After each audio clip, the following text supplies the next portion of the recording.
Well, thanks for staying with us on the program this morning as we get into the second half of dialogue on issues in the news. Now, prominently, the People's Democratic Party has made her position known over the suspension of Senator Natasha Akpoti-Uduaghan in a fresh row over her planned resumption. Now, this are amongst the issues to be discussed now. Our next guest joins us over the phone as we look to deliberate on these matters. Would now be joined by Agaba Wilson, an ardent social commentator and political affairs analyst. Hello, good morning to you, Mr. Wilson. Good morning, and thank you for having me. Well, it's a pleasure to have you join us on the program this morning. Let's get straight into it now. There's been a lot of debates on the planned resumption of Senator Natasha Akpoti-Uduaghan following a 6-month suspension. Now, the Senate has cited an ongoing case in the appeal court following judgment that was obtained in the Federal High Court here in the FCT. This has been met by the PDP stance urging the suspended senator to resume notwithstanding. What do you make of this development, sir? You see, the whole Senator Natasha issue for me has sort of turned the parliament to some sort of joke, if I may say. I didn't expect this issue to go in this direction. I expected that an allegation was made. There's a committee to investigate some allegation. There's a process, and the allegation ought to have been investigated. If somebody was falsely accusing the other, then that person ought to be disciplined accordingly, or even sued in court of law. But all we have seen have been a situation of trying to silence the case, run away from the main accusation, and all of that. So at the end of the day, we had this issue dragging for too long. A whole representation of a constituency is suspended for existing cases saying that cannot suspend the senator for that long. And I think I'm not a lawyer, but I'm aware of some cases where the court has ruled against that kind of suspension. And yet we did it again. We were flagrant about it. And then we let small issues drag for so long, casting shadows that are not acceptable on our alliance. So, and this is coming up again. The woman, the senator was suspended, and they have served out the suspension, irrespective of the fact that she went to court, and a lot of things are going on in the court. He has served out the punishment. So I believe she should be able to resume her job. And then, if there's any other case in court, at the end of that case, whatever is determined in the court can be applied. You cannot say, oh, because the person went to court to contest her suspension, not resume work after serving your. Let's not drag it issue too much. Let's not. We have a real job to do. Nigerians are suffering today. Our infrastructure are dilapidated. Our economy is suffering. We had the Speaker of the House of Reps complain about how our debt is getting out of hand. So we have a lot of work to focus on this major issue and let trivial issues pass. Now, the National Publicity Secretary of the PDP, Honorable Debo Olorunagba, on Tuesday also reacted to the letters issued by the clerk of the National Assembly, saying that it might set a wrong precedent in the enfranchising constituents of legislative representation in the Senate.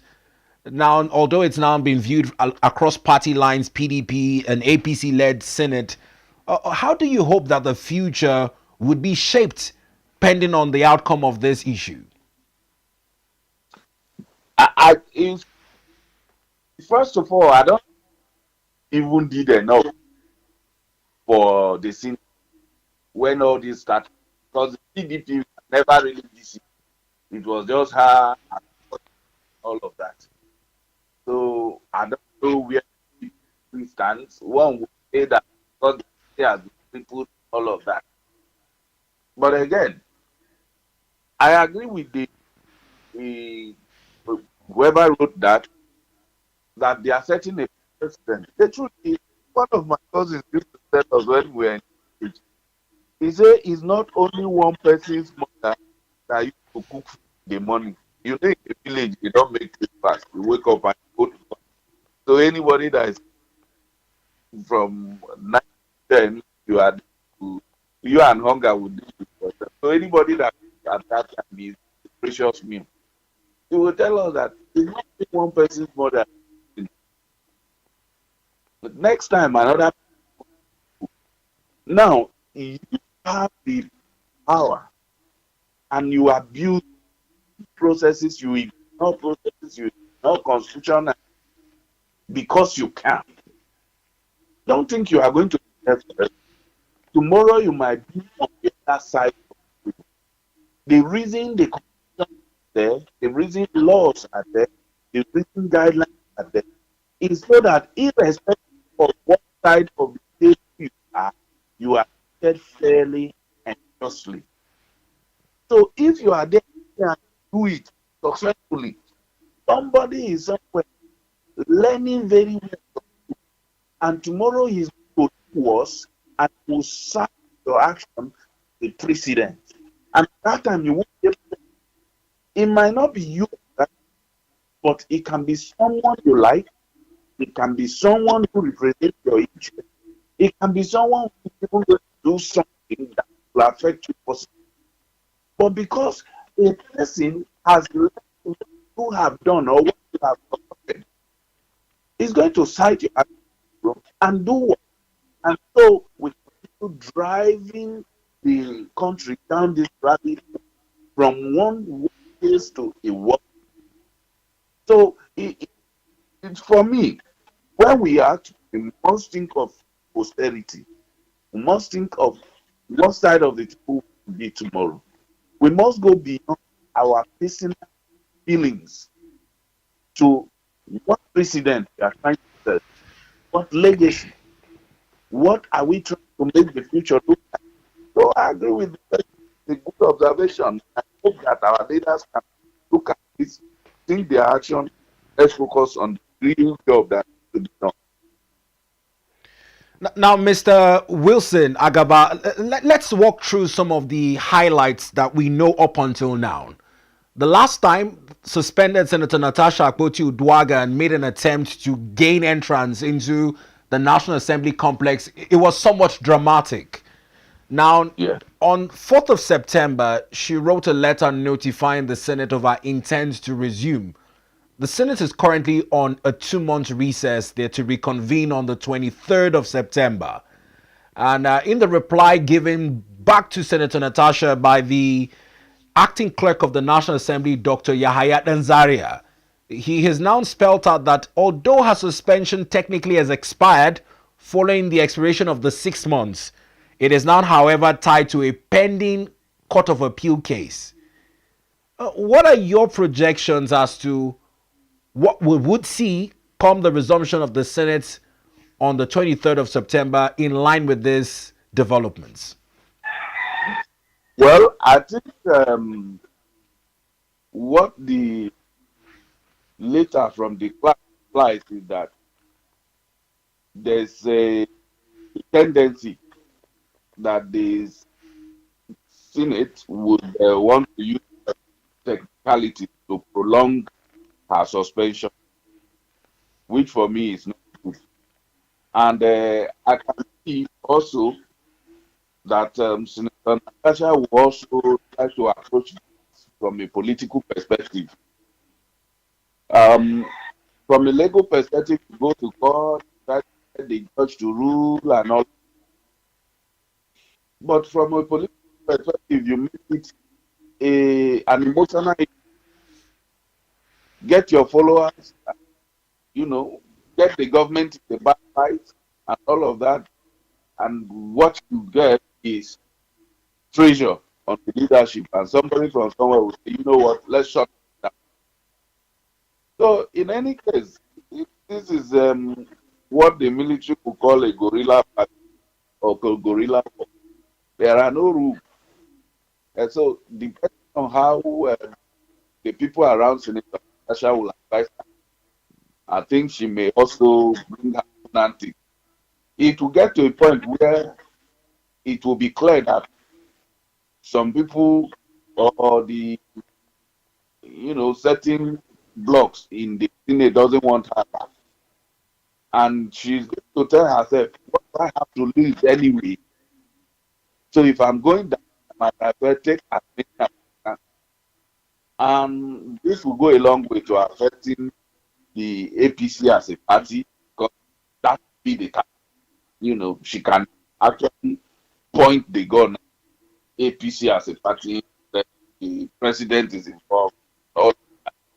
And I must tell you, currently on the street, the APC is not so much a good book of Nigeria. So if I were in position, what I would do, she has sat out this, but let her resume. And let's bury this. If she has a report on the allegation, let's go to court and present your evidence. And if you don't have evidence, that case can sue you for whatever you very fit. So again, I think that the allegation though was made on the person of the president, it was more or less an allegation against the person of Akpabio. So normally what ought to have happened would be, okay, if he's being the Senate president of the investigation, maybe temporarily, after investigation years back. And yes, I know this before because this is an allegation against the head. But in order for you to take this kind of action, you also need to have proven that the head is enough. Then you go full force on the person who made this false accusation. In my opinion, and this is my personal opinion, I am not a lawyer, that's a disclaimer. In my opinion, this was not done. At least not to the that ordinary man on that, okay, have been able to sufficiently prove that this woman was telling lies and couldn't stop and shake her allegation. Now, Mr. Agaba Wilson, there was a judgment given by Justice Binta Nyako of the Federal High Court in Abuja with a 13 order. Many were also of the opinion if some of the orders in this judgment were followed, this case might have been long over. It did include some apologies to be issued and published on the dailies by the suspended Senator Natasha. She also, in her order, did suggest that the Senate allow Natasha resume following the end of her suspension. On the one hand, these apologies have not been issued. And would you say that if the apologies might have been issued, we'll be looking at a different case here? As far as I know, the apology was never ordered to be issued to the Senate or the Senate president.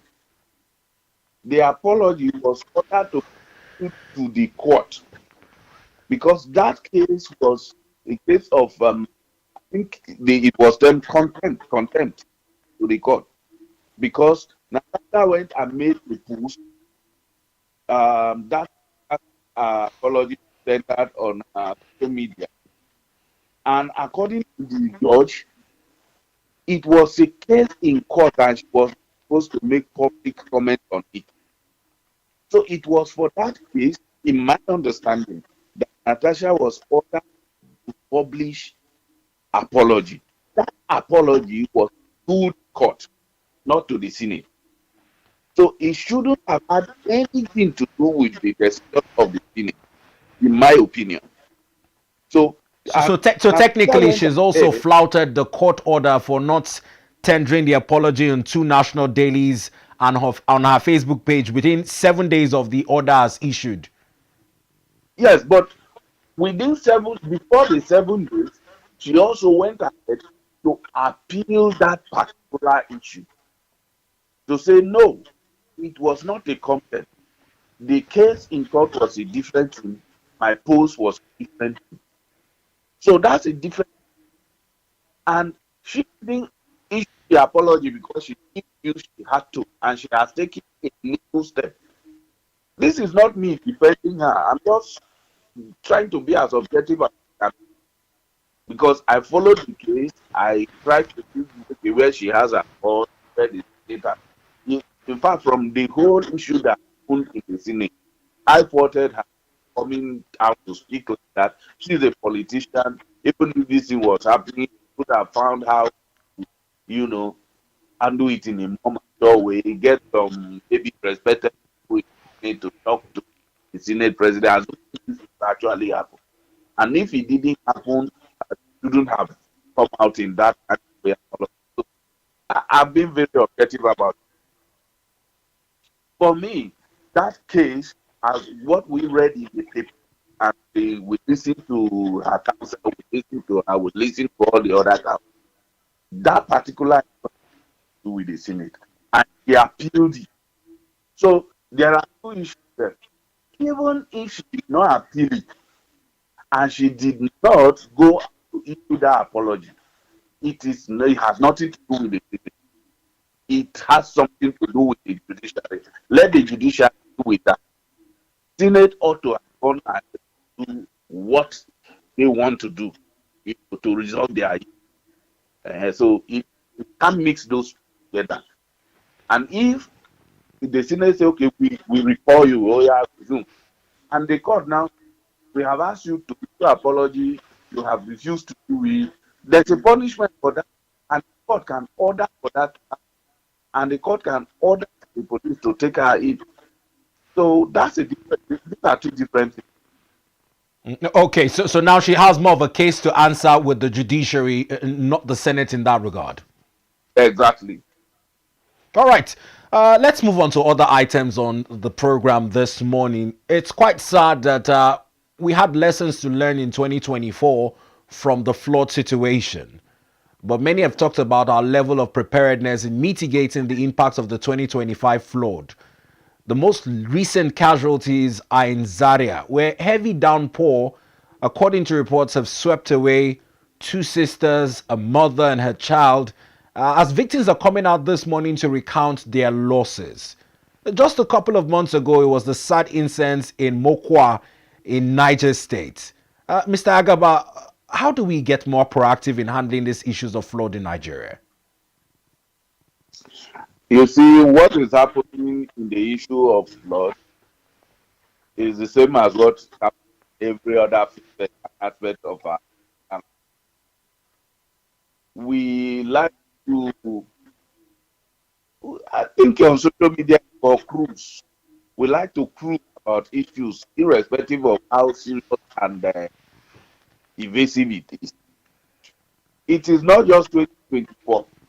If you go back and you will see that we have had issue of floods in different communities, in different states over the years, and nothing gets done about it. When it happens, the news takes it, we discuss it, we talk, the government functionaries come up with statements, and then we go to sleep. Nothing is actually ever.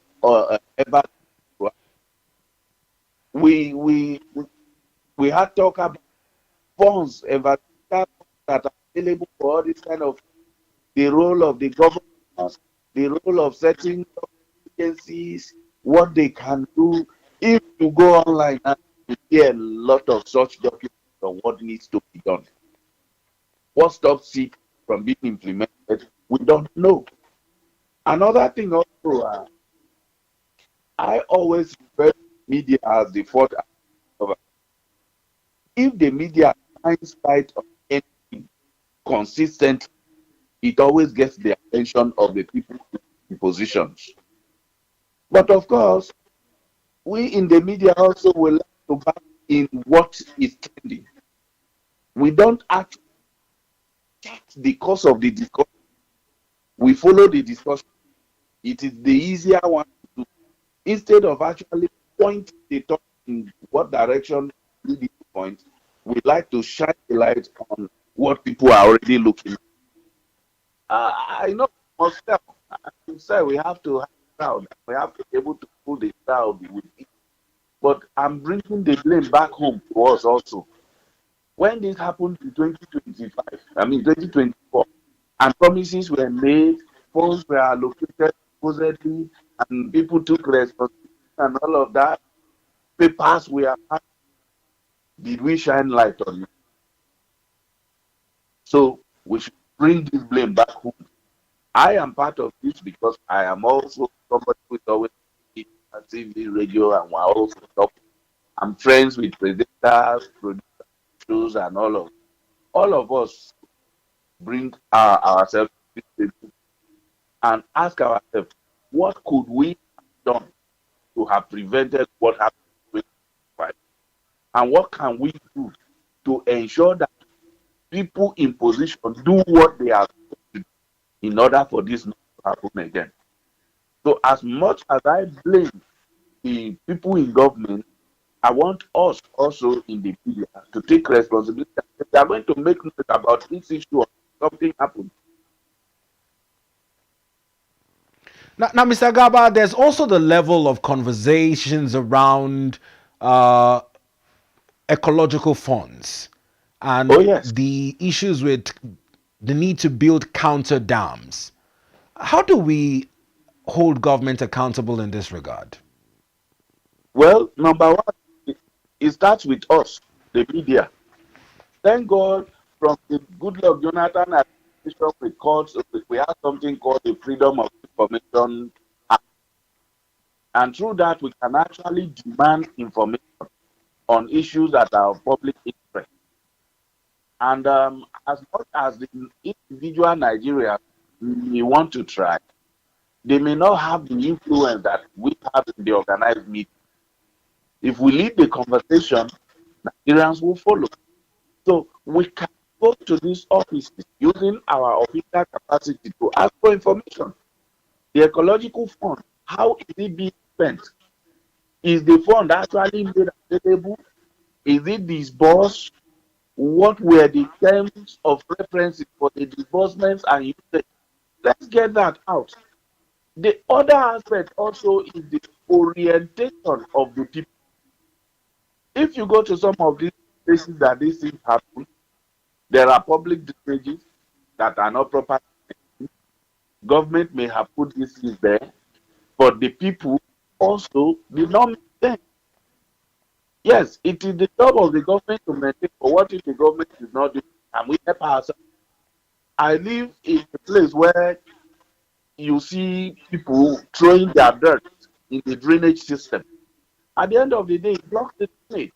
It makes you prone to these floods. So there are certain attitudinal changes that are required from the people in order for this thing not to be as bad as you see people also going to turn places that are naturally thought that way into living communities. They go to build houses there, build other structures and all of they obstruct the waterway. And then what happens? If the water can't find the way, it's going to get away. And it doesn't matter whether that way is through somebody's palace. So these are the things that we need to also focus on.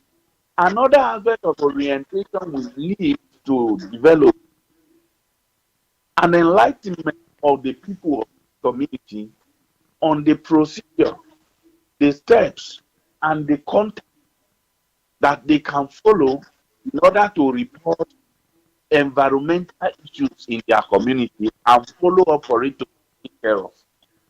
Many people who may be expect, yes, government do something about this, do not know how to go about it.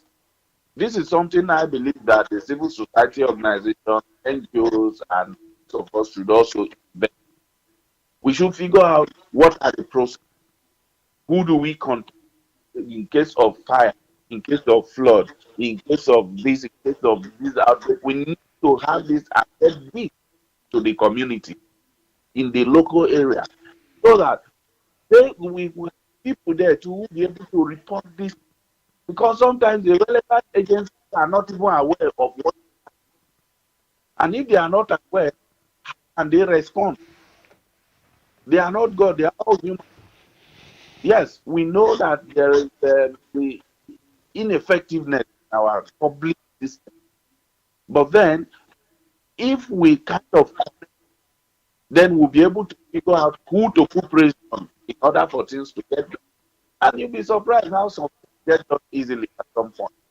So basically, what I'm saying is, one, those of us in the media should use the freedom of information bill to go and find out information from public offices about this form, about the Talking about the importance Freedom of of reporting. Information Act, there have been a number of expositories in the media about how much was budgeted for remediation to rebuild some of these communities ravaged by flood. These informations have also been published, but the discrepancies around the disbursement of relief materials and the relocation of these displaced victims continues to be a lingering issue. With this information available, what can be the next line of action in ensuring that some level of social justice is served in that regard? Great. Now, now let's assume that we found that there's a discrepancy between what is released and what is actually disbursed. I think there are agencies that can investigate this and prosecute accordingly. For instance, I know that the ICPC um, focus on misuse of office, corrupt practices in offices, and all of those. We can get them on this case. The EFCC, when it comes to money laundering, anything that has to do with financial crime, we can get them on it. So what we need to do is to shine the light on this, call upon the EFCC, call upon the ICC. We are inviting you to take a critical look into this issue, publish your investigation, and what needs to be has to be done. If we put pressure on them, they will definitely do it. We can begin to call them to our station, go to write to EFCC, write to ICC, and say there is this case that we have been talking about. These are the information available. We want to know what you people are doing about it. Because these are not agencies that will say, and nobody has reported to us. No. Even if they hear rumor, it is their duty to go and investigate it, because their job is to serve the interest of the public. So let's get them to our station. Let's ask them this question so that they can go back to the office and say, guys, we need to look at this thing. And so that's the way we can help. Believe you me, the media has a lot of power. It is only the media that forces public officers to talk when they don't want to talk, forcing them to act when they don't want to act, because they never want to be portrayed in the bad. So they want to always do their part. So if we give them the platform and say, we are behind you, go and do the work, we will report what you are doing, a lot will be done. Now, It looks somehow let's move that on I to am another issue. It's the issue of flight cancellations and disruption.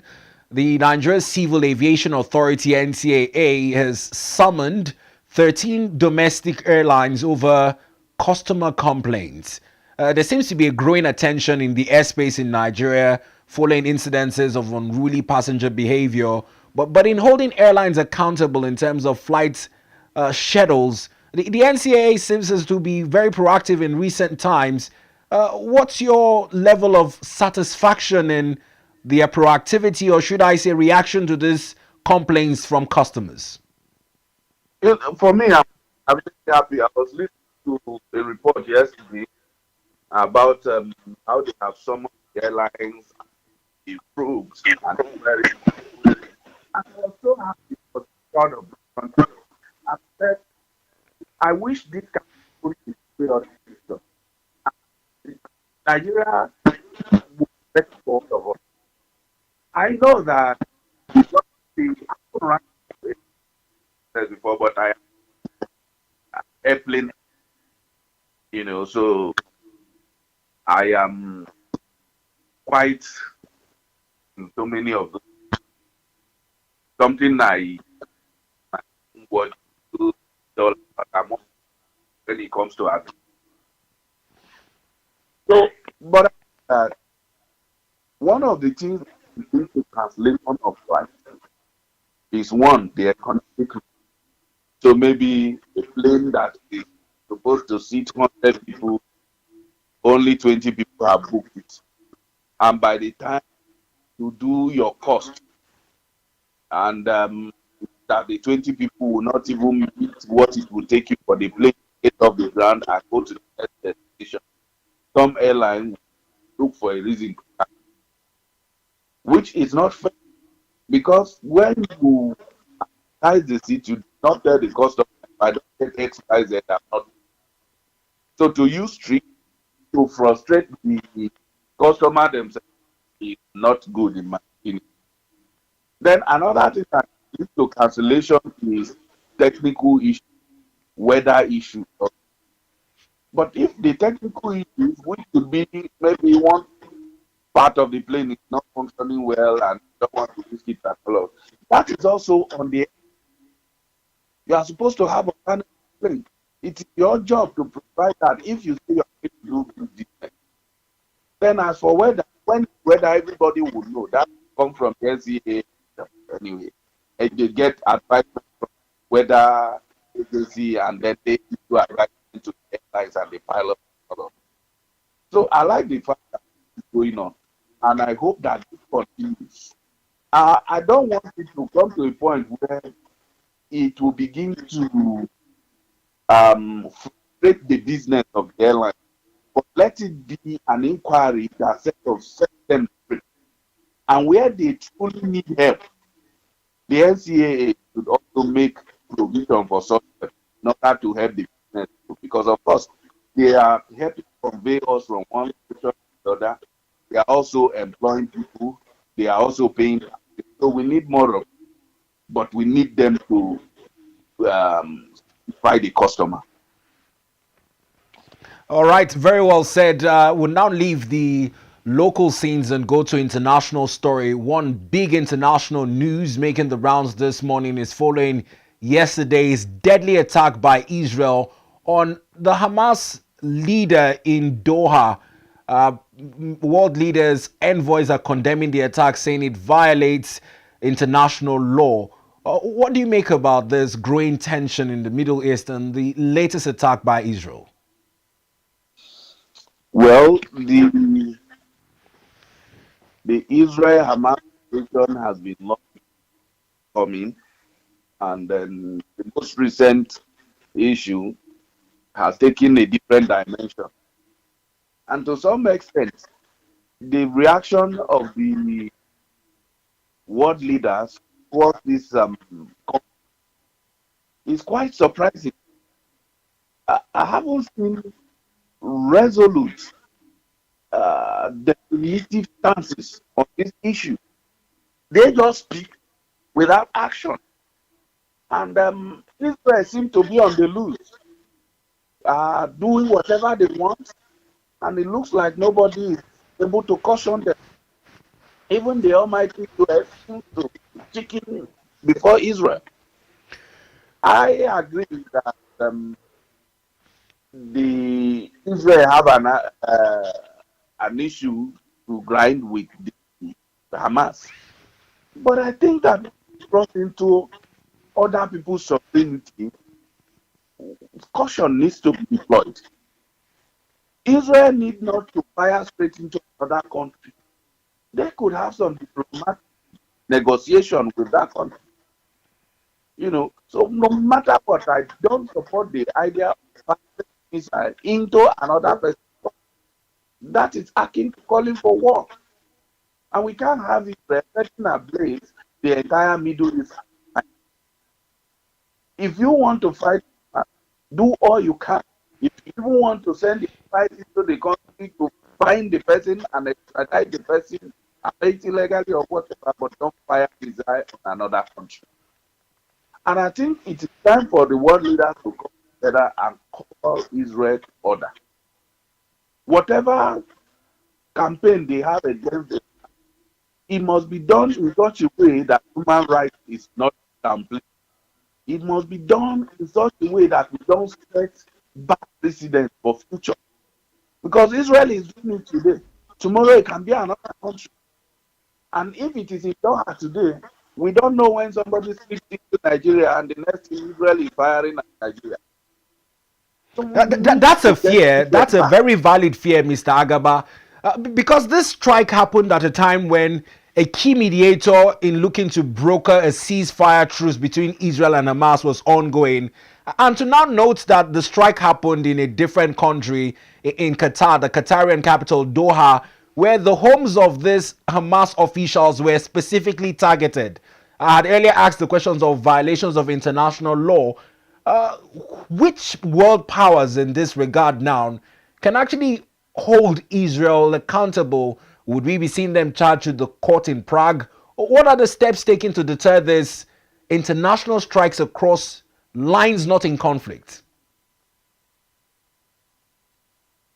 Say that again. Say the last sentence again. Say that.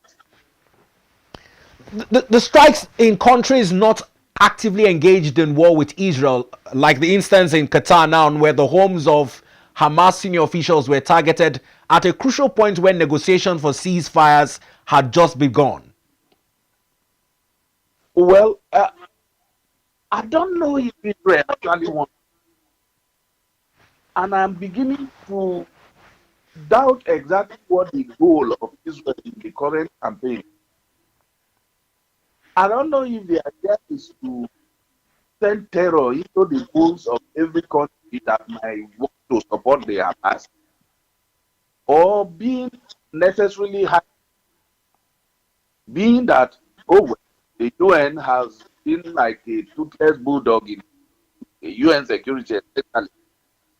And like I can just go to anybody's door, talk it and shake you down and not, because if this negotiation is ongoing, I don't see how expedient it is for to fire it at the time that we believe this is being sorted. If Qatar to responding, they have every right to do so, except if the Qatari government is aware of the strike and they approve of abate official. But if they want to respond this kind now, they are within their right. And this, I believe, will escalate the issue. Now, this will go beyond the Middle East with time. Because if this campaign continues, the big bloc are threatening to join in. You all the recent two of us in China where the North Korean leader was there, the Russian leader was, and then of course Israel had a 12 days altercation with Iran recently. The Iranian government and their supporters, coming up with all of that. We are leading to another World War II. This is the issue with Ukraine that we have been. That Ukraine ought not to be in any fight with Russia at all. And the dragging of the Ukraine issue is going to trigger something bigger than what we all want. And at the end of the day, the entire world will be affected, with Africa bearing the brunt because of our heavy dependence on it. So we are concerned. And I don't think that Israel should be this high handed. One small country should not be above the entire world. If they have good reason, which I believe they do to some extent, there are better ways to treat the issue than just fire every country, shaking every country down. You cannot be affected to all your neighbors. There has to be some diplomatic solution to this issue rather than guns.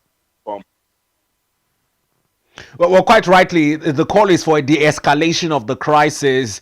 News reports confirmed that at least 5 casualties were recorded in the strike, although the intended assassination of the negotiation chief was not achieved. Let's talk about some reactions of key world leaders. Pope Leo has reacted. He's calling it a serious situation. President Donald Trump has condemned the attack and expressed his displeasure. However, a very visibly angry Qatarian prime minister says that this is a state of terrorism. What do you deduce from the different reactions of these prominent world leaders? The Qatari Prime Minister is right to have made that statement. It's a serious situation, and even if it was an act of terrorism, I want to agree with you. If you have a criminal that you are chasing, in quote, criminal in quote, that you are chasing and runs into my house, the best thing, the least you could do is to tell me, look, Mister, this man that just ran into your house stole something from my house. Help me, please get. And then that can start. Well, it's not for you to fire into my house. Did I steal from you? I didn't. Am I aware that the person that ran into my house is actually there? You know, a lot of things happen when it comes to people that Israel is fighting. So they have to respect the other. And as for the Pope, of course, in his position as a religious leader, especially as a Christian leader, they will always call for him. And he has done right too. He is quite influential, and calling the issue out for me is a good thing. But the person I'm going to hammer down on me is Donald Trump. He is the president of America, and America is the strategic ally of Israel. And I think if America truly wants to do something about it, it will not end with issuing statement. It has to go beyond statement to having a very good talk with the leader of Israel to put action in place, just like he has done with the Ukraine issue. He has gone to talk. He has met Putin. Putin has invited to Moscow. He has met Zelensky. He has met with other European leaders, and all those are steps he's taking. Having conversation, having dialogue, and proposing things to both sides. I haven't seen that happen in the case of Israel. So we should see more action than just talk. So let's not that in front of the camera you condemn Israel. Behind the camera you support Israel.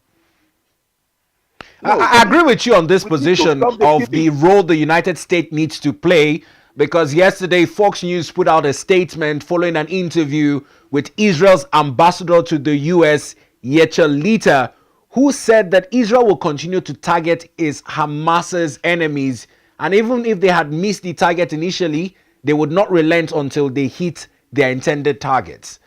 For an ambassador to the US from Israel to be making this position public, do you think that the US might be somewhat complicit in allowing Israel to go on with such vendetta?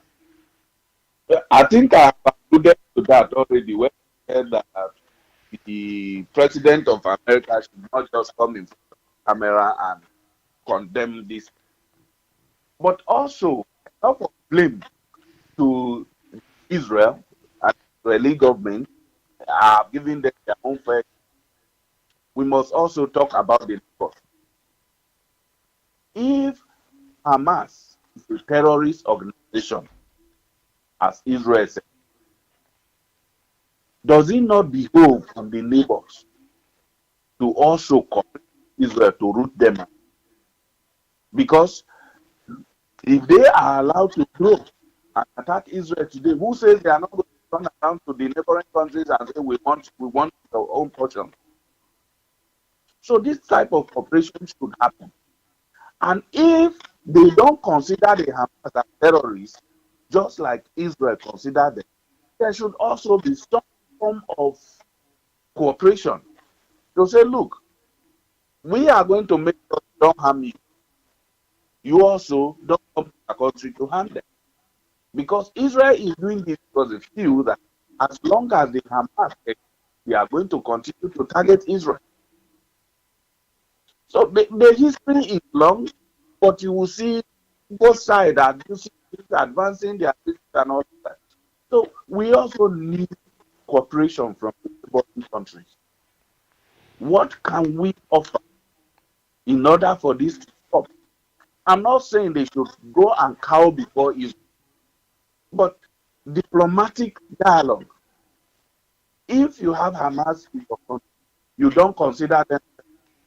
How can you allay Israel's fear about Hamas going to come and attack them tomorrow? So the neighbors also have work to do, as much as we are talking about. Because in truth, you cannot say that the Qatari government were not aware that those people were in their country. As much as I blame Israel for striking into another country, if this fight is ongoing and you are not a part, you shouldn't be accommodating leaders of such group in your country. So let everybody come to the table, take responsibility for what they can do in order to ensure that this is broken. Well, Mr. Agaba Wilson Agaba, we must thank you for taking our time to lend your thoughts and opinions in reactions to the stories making the rounds this morning. We appreciate you. Thank you very much, Fabi. It's always a pleasure to have you. Now, this is where we draw the curtains to a close on our current affairs driven dialogue on Morning Express. My name is Beat O'Brien. Thanking you for always choosing to start your day on ADBN TV. I'll be handing over to our Abuja sports editor, Mr. Samuel Adeleke, at the top of the hour to take you through the performance of the Super Eagles of Nigeria in Bloemfontein, South Africa, following a 1-1 draw, and the mathematical permutations as to if the World Cup qualification dreams of Nigeria are well over, or could there be magic? With two more fixtures to go through, South Africa topped the group, but they would also have to take on Zimbabwe and Rwanda in the closing fixtures. And even when you look at Nigeria's position in terms of the second place performing teams, we rank 8 on that standing. Are there any hopes of qualification at all? And what would this portend to our World Cup hopes? Alongside other sporting stories. Once again, thanks for being a part of the program this morning. Do well to stay tuned.